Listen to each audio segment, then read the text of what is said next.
है, यीशु तुझे मिलता है, यीशु तुझे मिलता है, यीशु तुझे मिलता है। कभी नहीं बदलता, यीशु तुझे मिलता है,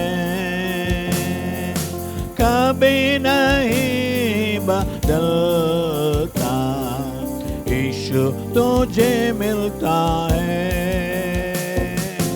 अपने लोगों को मिलकर भोजन देगा, अपने लोगों को मिलकर भोजन देगा। आज भी तुझे तृप्त करेगा, आज भी तुझे तृप्त करेगा।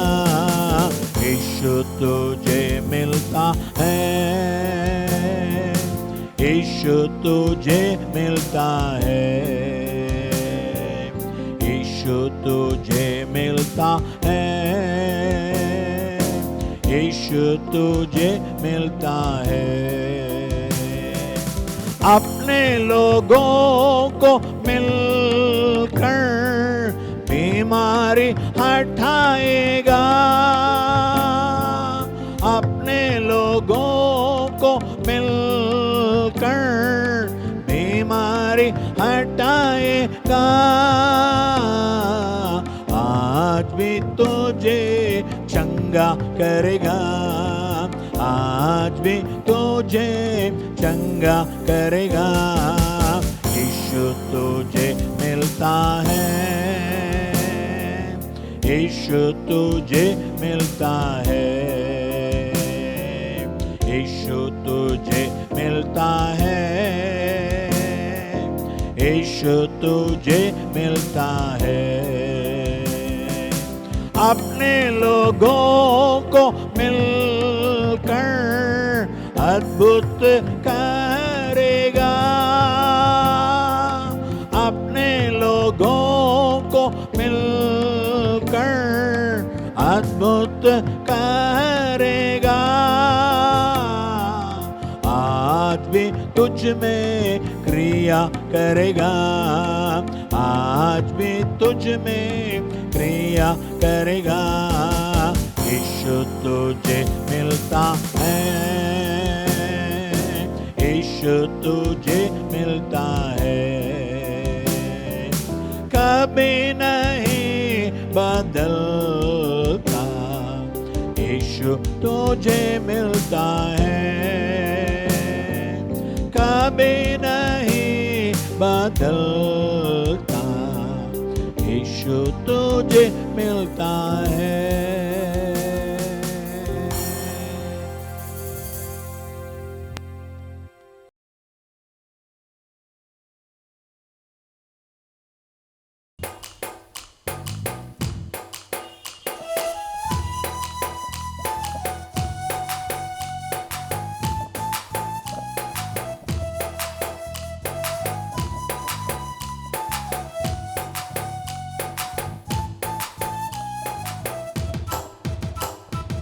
यीशु तेरी दया से मैं जीवन जीता हूँ, यीशु तेरी कृपा से मैं आगे बढ़ता हूँ, यीशु तेरी दया से मैं जीवन जीता हूँ, यीशु तेरी कृपा से मैं आगे बढ़ता हूँ।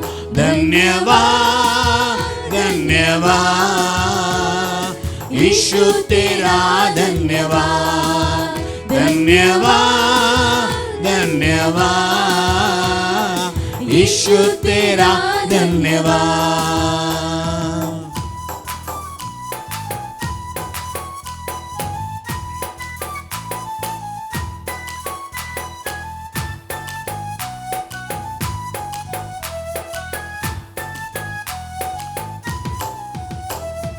फूलों में रंग तूने डाला, पंछी को गाना तूने सिखाया, सागर से गहरा प्यार तेरा, आसमानों से तू है ऊंचा।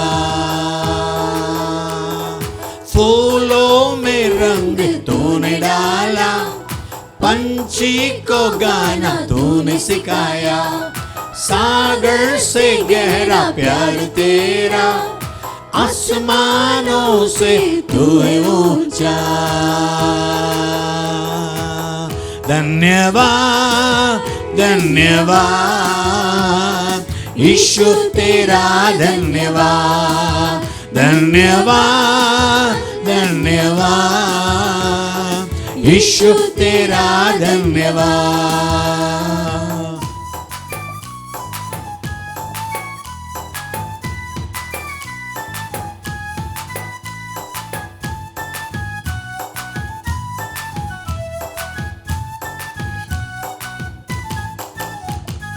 भोजन से तृप्त करता, धन को मेरे कपड़ों से ढकता, मेरे सारे दुख दर्द को नृत्य में बदल देता।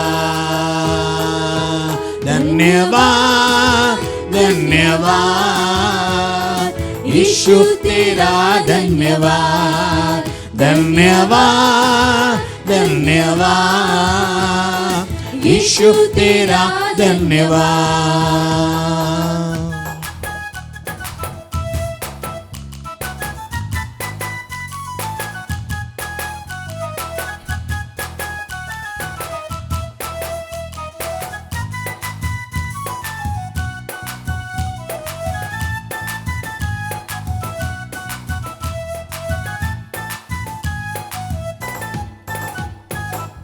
तू है यहोवा शालोम, शांति देने वाला, तू ही यहोवा नीसी, जय हरदम देने वाला।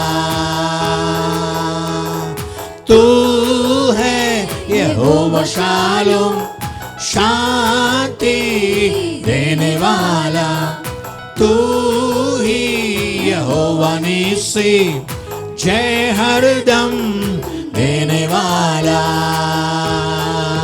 धन्यवाद धन्यवाद यीशु तेरा धन्यवाद, धन्यवाद धन्यवाद यीशु तेरा धन्यवाद।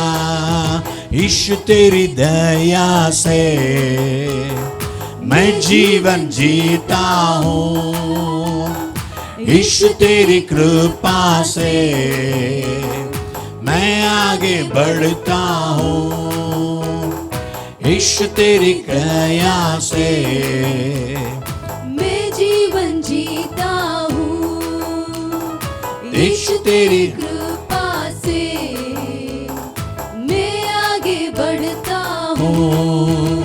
धन्यवाद धन्यवाद यीशु तेरा पिता, धन्यवाद धन्यवाद पिता तेरा धन्यवाद, धन्यवाद धन्यवाद यीशु तेरा धन्यवाद।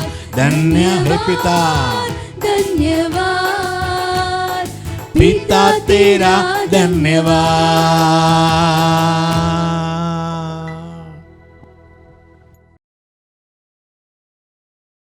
हमारे प्रिय भाई बहनों को यीशु मसीह के नाम से नमस्कार।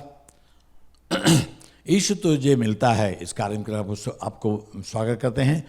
हर रविवार को शाम को 5 बजे ये हिंदी कार्यक्रम सुन सकते हैं। आप सुनिए, आशीष पाइए, औरों को बताइए।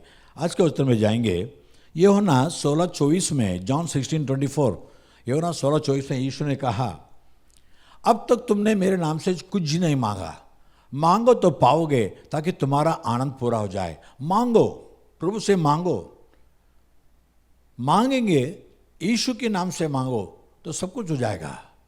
यूहन्ना 14:14 में, जॉन 14:14, यूहन्ना 14:14 में यीशु मसीह ने कहा, यदि तुम मुझसे मेरे नाम से कुछ मांगोगे तो मैं उसे करूंगा। मत्ती 7:7 में, मत्ती 7:7, मांगो तो तुम्हें दिया जाएगा, ढूंढो तो तुम पाओगे, खटखटाओ तो तुम्हारे लिए खोला जाएगा। मांगो माने प्रार्थना करो। आप भजन संगीता उसका 65:2 में देखते हैं, Psalm 65:2, ये प्रार्थना के सुनने वाले सब प्राणी तेरे पास आएंगे। परमेश्वर हमारा प्रार्थना सुनने वाला परमेश्वर है। अब प्रार्थना हर बातों के लिए, हर बातों के लिए फिलिपियन 4:6 में लिखा है, फिलिपियन 4:6, फिलिपियन 4:6 में, किसी भी बात की चिंता मत करो, पर तो हर एक बात में तुम्हारे निवेदन, प्रार्थना और विनती के द्वारा धन्यवाद के साथ परमेश्वर के सम्मुख उपस्थित किया जाए। तब क्या होगा? अगला वचन, तब परमेश्वर की शांति जो समझ से बिल्कुल परे है तुम्हारे हृदय और तुम्हारे विचारों को मसीह यीशु में सुरक्षित रखेगी। प्रार्थना करो, मसीह के, यीशु मसीह के नाम से प्रार्थना करो। यीशु मसीह प्रार्थना सुनने वाला परमेश्वर है, क्योंकि 2000 साल के पहले परमेश्वर दुनिया में मानव रूप लेकर आया। मानव रूप लेकर यीशु नाम में इस संसार में फिरा। संसार के लोगों के सारे दुख तकलीफ वो स्वयं अपने शरीर में सहा, क्योंकि मानव शरीर में आया। आखिर में सारे मानव जाति को सताने वाले पापों को, सबके पापों को अपने शरीर में लेकर कलवरी क्रूस में मर गया। पहला पत्र जो 2:24 ऐसे कहती है, 1 Peter 2:24, परमेश्वर यीशु मसीह हमारे पापों के लिए मर गया, हमारे पापों को अपने देह पर लिए क्रूस पर चढ़ गया। हम पापों के लिए मरकर धार्मिकता के लिए जीवन बिताए। हाँ, हम सबके पापों को यीशु अपने देह में लिया और क्रूस पे मर गया। मेरे प्रिय भाइयों बहनों,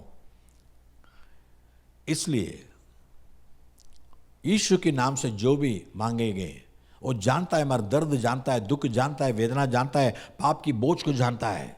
प्रार्थना कीजिए। एक उदाहरण बताता हूं, लूका 7 अध्याय उसका 37-38 में, लूका 7:37-38 है। पर और देखो, उस नगर के एक पापिनी स्त्री यह जानकर कि यीशु फरीसी के घर में भोजन करने बैठे हैं, संगमरमर के पात्र में इत्र लाई और उसके पांवों के पास पीछे खड़ी होकर रोती हुई उसके पांवों को आंसुओं से भिगाने और अपने सिर के बालों से पोंछने लगी और उसके पांव बार बार चूमकर उन पर इत्र मला। इसे देख के जिस फरीसी ने यीशु को स्वागत किया था वो कहने लगा, हो, यीशु मसीह बड़े भविष्य वक्ता है, बड़े नबी है, और ये स्त्री तो बड़ा पापी है, सब जानते हैं। यीशु मसीह जानता नहीं क्या, कैसे ऐसे पापी स्त्री को अपने शरीर को छूने के लिए अनुमति देता है। तब यीशु ने दृष्टांत कहा, देखो, एक मनुष्य के पास, समझो, एक व्यक्ति ने 10 लाख रुपया कर्जा लिया, किसी ने 1000 रुपये कर्जा लिया। मालिक ने दोनों के कर्जा माफ किया। अब बताओ कि कौन ज्यादा मालिक से प्यार करेगा?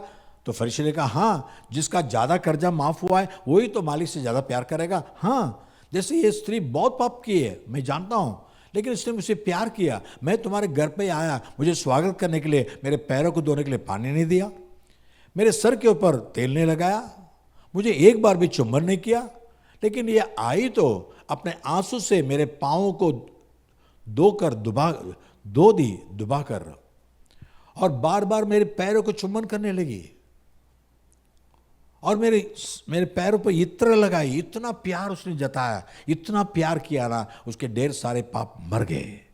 फिर लूका 7:50 में यीशु ने कहा, लूक 7:50, पर यीशु से कहा, तेरे विश्वास तुझे चला है, कुशल से चली जा, तुझे उद्धार मिला है। मेरे प्रिय भाई बहनों,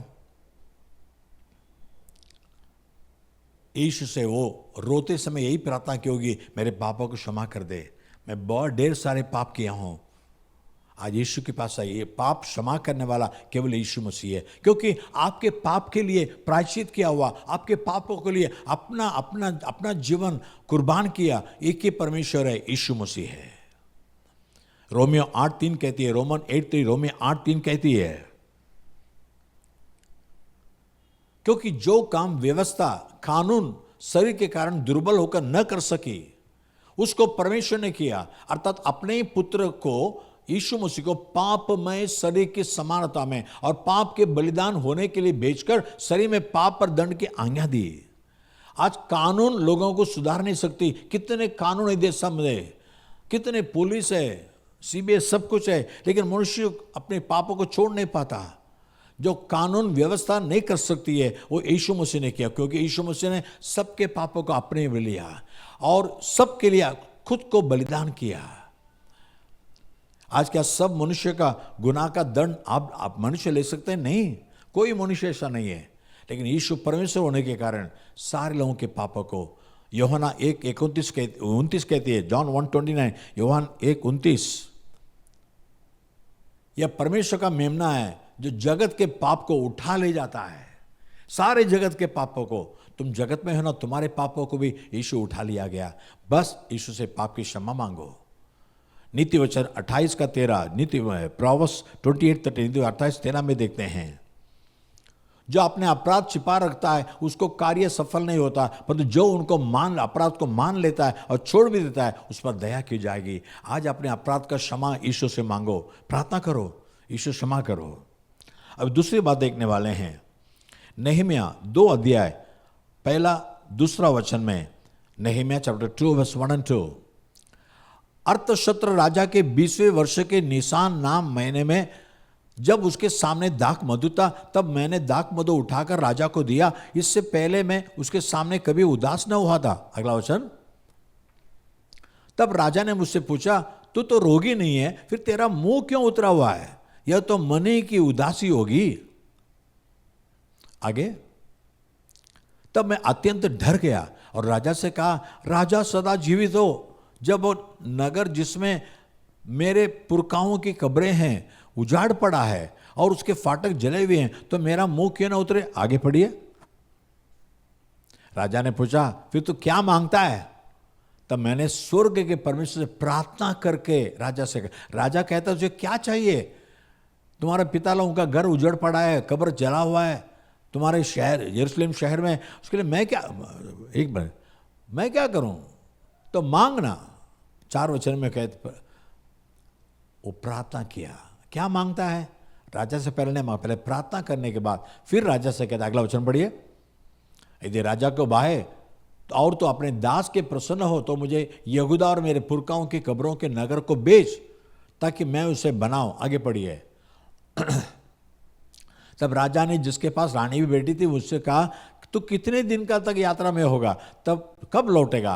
राजा मुझसे भेजने को प्रसन्न हुआ और मैंने उसके लिए एक समय नियुक्त किया। आगे वचन, फिर मैंने राजा से कहा, यदि राजा को भाए तो महानद के पार के अधिपतियों के लिए इस आशय की चिट्ठियां मुझे दी जाए कि जब तक मैं यहूदा को न पहुंचूं तब तक वे मुझे अपने अपने देश में से होकर जाने दे। मैंने वीसा मिलना चाहिए मुझे। और सरकारी जंगल के रखवाले आसाफ के लिए भी इस आशय की चिट्ठी मुझे दी जाए, ताकि वह मुझे भवन से लगे हुए राजगढ़ की कड़ियों के लिए और शहरपना के लिए और उस घर के लिए जिसमें मैं जा रहूंगा लकड़ी दे। मेरे परमेश्वर की कृपा दृष्टि मुझ पर थी, इसलिए राजा ने यह विनती ग्रहण किया। अभी राजा पूछता है तो क्या चाहता है, लेकिन राजा से मांगने से पहले परमेश्वर से प्रार्थना करो। आज तुम्हारी क्या ख्वाहिश है, क्या मांग है? आप कह रहे हैं आज सरकारी दफ्तर भी जाना है, ये फलाना काम होना है, उसके पहले प्रार्थना करके जाओ। इस मनुष्य के पास मदद के लिए जा रहा हूं, वो मदद देगा नहीं, पहले परमेश्वर से मांगो, प्रार्थना करो। प्रार्थना करने के बाद ये जो भी मांगा है सब राजा ने छुट्टी दी और हर देश पार करके जाना है यरूशलेम में। हर देश के गवर्नमेंट के पास, सरकार के पास उसको वीसा मिलने के लिए, विदा करने के लिए वीसा भी मिल गया। और फिर जहाँ रहने वाला हूँ वहाँ मेरे घर बनाना है और शहरपना बनाना है, कलीसिया का कड़ी बनाना है, ये सब के लिए मुझे लकड़ी चाहिए। हाँ, उसका भी छुट्टी हो जाए। सब कुछ प्रदान किया। जो भी मांगो तुम्हें मिलेगा, लेकिन पहले प्रभु से प्रार्थना करो। यीशु के नाम से मांग कर देखो, सब कुछ प्रदान होगा। एक तो पाप क्षमा, दूसरी जीवन की सारी आवश्यकता मांगो। और भजन संहिता उसका 2:8 में देखते हैं। भजन संहिता 2:8, Psalms 2 verse 8, मुझसे मांग और मैं जाति जाति के लोगों को तेरी संपत्ति होने के लिए और दूर दूर के देशों की तेरी निज भूमि बनने के लिए दूंगा। मैंने आज हम लोगों को मांगना है, हमारे देश के लोग उद्धार पाना है। अपने लिए मांगा ना, अपने देश के लिए मांगो, अपने देश के लोगों के लिए मांगो। आज देश के लोग कितने पाप में गिरे हुए हैं, कितने गुनाह में भरे हुए हैं। सरकार उनको सुधार नहीं सकती, पुलिस उनको सुधार नहीं सकती, जेल सुधार नहीं सकता, लेकिन यीशु सुधार सकता है। अपने देश के लिए मांगो।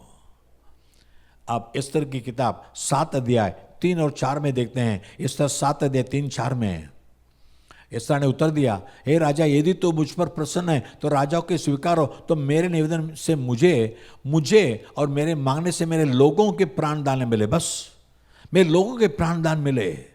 आज लोग पाप करने के कारण डूब रहे हैं, मर रहे हैं, उनको वहां से छुड़ाना है। लोगों के लिए प्रार्थना करो। हमारे देश के लोगों को आजाद पाना है। भले आज़ादी मिली कई साल के पहले, लेकिन मन में आज़ादी नहीं, पाप से आज़ादी नहीं, गुनाहों से आज़ादी नहीं, शैतान के बंधन से आज़ादी नहीं। हर प्रकार की आज़ादी यीशु मसीह की ओर से मिलती है। आज आप प्रार्थना करेंगे कि अपने लिए, दूसरों के लिए। प्रार्थना सुनने वाला परमेश्वर है, प्रार्थना करेंगे। हे हमारे स्वर्गीय पिता परमेश्वर, धन्यवाद देते हैं प्रभु। मांगो तो तुम्हें दिया जाएगा, मेरे नाम से जो कुछ मांगोगे तुम्हें दिया जाएगा, तूने कहा था प्रभु। तो प्रार्थना सुनने वाला परमेश्वर है। आज जो भी कहते हैं प्रभु यीशु मसीह, मेरे गुनाहों को क्षमा कर, पापों को क्षमा कर, मैं एक पापी हूँ। जैसे पापी स्त्री के पापों को, ढेर सारे पापों को क्षमा किया, वे सारे पापों को क्षमा कर दे प्रभु, और उद्धार कर निश्चय दे दे। यीशु मसीह कलवरी के उसमें बगाया हुआ लोगों से हर एक के पाप को शुद्ध कर दे, पाप से शुद्ध कर दे प्रभु। एक नया जीवन मसीह में, नया जीवन, नए आनंद, नए उमंग, नए शांति उनको मिलने दे प्रभु राजा। धन्यवाद देते हैं। वैसे नehemiah के समान मेरा काम सफल होना है। राजा से मैं पूछने वाला हूँ, राजा से मांगने से पहले मैं परमेश्वर से प्रार्थना करूँगा। आज भी जो काम उनको सफल होना है, जो काम सफल होना है, जो बातें के लिए आगे बढ़ रहे हैं प्रभु, और जो आशीष मांगते हैं, सब कुछ यीशु के नाम से हम मांगते हैं प्रभु राजा। आज तूने कहा था ना, अगर दो जन मेरे नाम से एक जन एक बात मांगेंगे। आप मत्ती 18 अध्याय 19-20 में कहता है, मैथ्यू 18, 19, 20, यहाँ 2 या 3 मेरे नाम से इकट्ठे उनके बीच में मैं हूँ, और पृथ्वी में कोई एक बात के लिए 2 जन एक मन के साथ प्रार्थना करेंगे, मैं स्वर्ग से दूंगा कहा। हम एक मन होकर प्रार्थना करते प्रभु। हर एक को हर मांगे दे दे प्रभु, हर आशीष दे दे प्रभु, जीवन में शांति दे दे, और परिवार में अच्छे सुखी जीवन दे दे प्रभु। आशीष कर यीशु मसीह के नाम से मांगते पिता, आमीन आमीन। God bless you. अगले रविवार को शाम को 5 बजे हम फिर मिलेंगे। आमीन।